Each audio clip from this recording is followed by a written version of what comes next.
जम्मू काश्मीर इथपर्यंत सर्वश्रेष्ठ मल्ल बनण्यासाठी महाराष्ट्र शर्तीचे प्रयत्न करत होते. अनेक रती महारथी पण अनेकांना सर्वश्रेष्ठ पैलवान बनण्यामध्ये यश. नामवंत पैलवान आणि महान मल्ल उपमहाराष्ट्र केसरी आवासोड साताऱ्याचे हे दोन दिग्गज पैलवान आजच्या मैदानामध्ये नंबर 1 च्या कुस्तीला पंच म्हणून लोणंद केसरी लाल माती कुस्ती केंद्र आयोजित 8 फेब्रुवारी 2026 सिकंदर शेख कुस्तीसाठी 500 रुपये बक्षीस आलेले आहे. अमोल आबा मदने यांच्या तर्फे 2000 रुपयाचं बक्षीस. 200 रुपयाचं. हो सॉरी, आय एम सॉरी.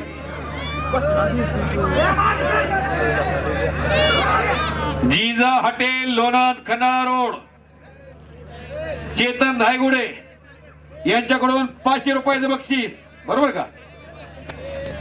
सलामी झडली, पंजे की पकड सुरू झाली. बक्षीस माझ्याकडे जमा करा बरं का.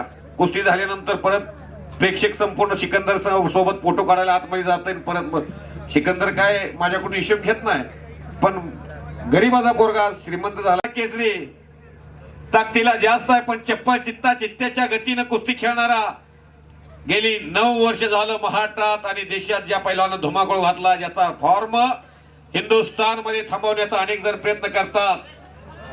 कुस्ती क्षेत्रातली पोकळी भरून काढणारा पैलवान. बाहेर राहायचं नाही पैलवान. आपण देशातले सर्वश्रेष्ठ पैलवान आहात. कुस्ती करत असताना 3 लाख रुपये एका साईडला पडला तरी घेतो, पाडला तरी घेतो, असा सिकंदरचा पराक्रम आहे. मी सांगितलं मगा 8 ते 10 थार गाड्या पटकवलेल्या आहेत, 12 अल्टो गाड्या पटकवलेल्या आहेत, जवळजवळ 50 किलो चांदी आहे कुस्ती क्षेत्रात. आणि सोन्याची नाणी, कड, चांदीची कडी, अशी कितीतरी बक्षीस. 1 एकर जागा आहे, त्या जागेमध्ये बक्षीस लावलेत 4 व्हीलर 2 व्हीलरची. मग बुलेट गाड्या, स्प्लेंडर गाड्या मापच नाही. एकदा जर लक्ष्मी एखाद्या कुटुंबाकडं आगीकूच झाली तर लक्ष्मी परत त्या माणसाकडे पाठ फिरवत नाही, पण लक्ष्मीचा वापर हा लक्ष्मी सारखाच झाला पाहिजे. तसं सिकंदरला कधी काळी कुस्तीत खुराक द्या गरीबाच्या पोराला, असं आम्ही अनेक ठिकाणी म्हणायचो. मुकेश कोळेकर साहेब यांच्यातर्फे 1200 रुपयाचं रोख बक्षीस माझ्याकडे आलंय. हॅलो, एकूण 1700 रुपये बक्षीस माझ्याकडे आलंय. शबाश अमित कुमार. कब्जा घ्यायला लागलेला आणि तो सक्सेस झालेला आहे. सिकंदर शेख मात्र वाघ शांत बसलेला आहे. सिकंदर शेखचा कब्जा हिंदुस्थान मध्ये घेणं अनेकाला जमत नाही, पण अमित कुमार एवढ्या लांबून हरियाणाहून आलाय. सिकंदर शेखला पाडण्यासाठी आलाय. सिकंदरला म्हणतोय, माना कि तू शेर है अपने जंगल का, हम भी ऐसे शिकारी है तुम्हारे जंगल में आके तुम्हें ठोक देंगे. आणि सिकंदर शेख म्हणतोय, बरा आला एवढ्या लांबून, लवाराच्या गलीला दाब नाही कायला. सिकंदर म्हणतो, बातें बनाना छोड़ दे, एक बार पंजा तो लढा के देख. म्हणतोय सिकंदर शेख, हिंदुस्थान मध्ये मी कुणाला सोडलेलं नाही. आणि अमित कुमार तुम्ही आलाय होय. भले भले गेले गोते खात असा म्हणायला लागलेला आहे सिकंदर. शबाश. हिंदुस्थानाला वाण दिलंय, अखंड हिंदुस्थान. ताकदीला जबरा 132 किलो वजन आहे अमित कुमारचं. शबाश. उमेश मथुराला खऱ्या अर्थानं जसा पट्टीला पाडलं,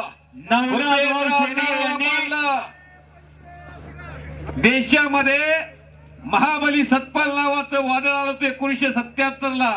महाराष्ट्रामध्ये प्रश्न पडला होता मारुतीभाऊ मानेंना, गणपत आंधळकरांना, गणपत खेडकरांना.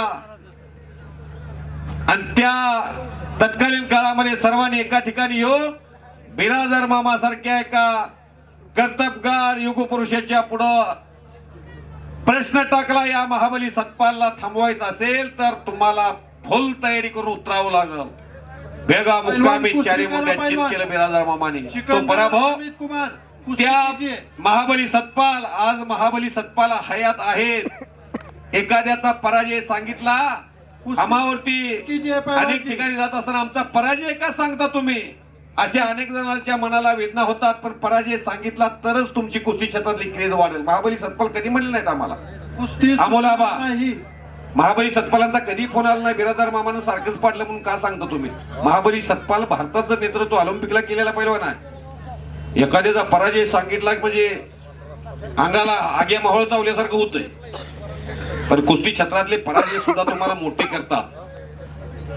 आज खऱ्या अर्थाने नवनाथ आखाड्यामध्ये- शेळके यांनी जे कुस्ती मैदान आयोजित केलेलं आहे, हो हो हो, हो पत्नी सर नवनाथ भाऊ अगदी सुरुवातीपासून म्हणायचे, लोणंद नगरीत मी असं मैदान एकदा संपन्न करील.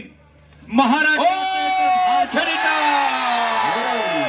चरितांग डावावरती अखंड हिंदुस्थानचा बेताज बादशाह सिकंदर